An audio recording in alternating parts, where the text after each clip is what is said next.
Before we begin, I want you to forget the map you were taught. Forget the idea that Africa was isolated. Forget the idea that oceans were barriers. Forget the idea that African history stayed still. Because today's story doesn't sit neatly in textbooks. It sits in the Indian Ocean, on an island that shouldn't exist the way it does. This is the story of Madagascar. Not as an afterthought, not as a colony, but as a place where Africa met the world long before Europe arrived. This is RearView TV, and sometimes to understand Africa, you have to look offshore.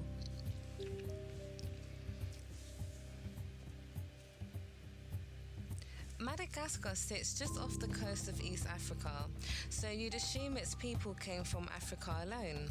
That assumption is wrong. The Malagasy people are African, but their story begins with one of the most extraordinary journeys in human history. Over 1,500 years ago, people from Southeast Asia, from what is now Indonesia, crossed the open Indian Ocean by canoe and reached Madagascar. No compass, no modern sails, no GPS, just knowledge of the stars, winds, and water. They didn't replace African populations, they joined them. Madagascar became something rare, an African society shaped by Africa and Asia on African terms.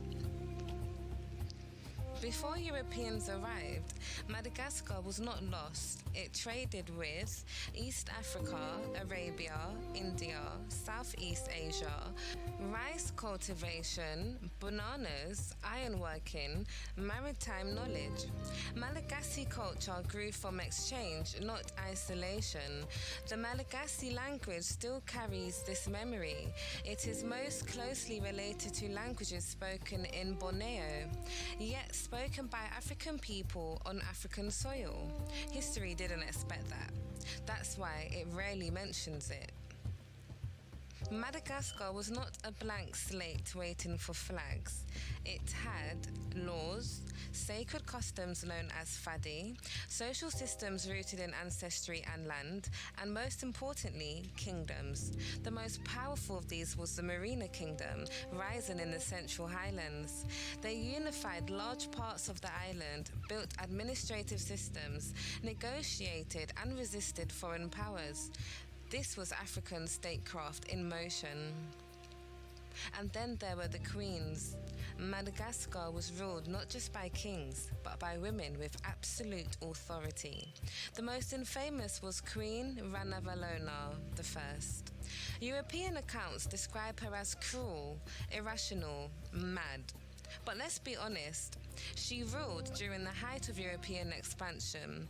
She restricted foreign influence, rejected Christianity as a political weapon, protected Malagasy sovereignty at all costs. Did her policies cause suffering? Yes, but history only calls African leaders mad when they refuse to be managed. Ranavalona I did not submit, and for that, she was written into history as a warning. Madagascar's position made it powerful and vulnerable. Malagasy people were pulled into Indian Ocean slave trades. They were taken to East Africa, Arabia, Persia, South Asia, even the Americas. Their African identity scattered across the oceans. Their story dissolved into other people's histories and rarely traced back. When France colonized Madagascar, the story was flattened. Malagasy identity became not African enough for African history, not Asian enough for Asian history, so it was pushed aside. But Madagascar's story didn't fit boxes, and that's the point. Africa was never one story, it was a network. Madagascar forces us to confront something uncomfortable. Africa was not waiting for the world. Africa was already in it, crossing oceans, blending cultures, building societies that don't make sense to colonial timelines. Madagascar doesn't challenge African history, it expands it. Madagascar reminds us that history isn't broken, it's fragmented. And when we take the time to piece it back together, we don't just recover facts, we recover perspective. Africa was never isolated, never silent, never still. And the more we look back, the clearer the present becomes.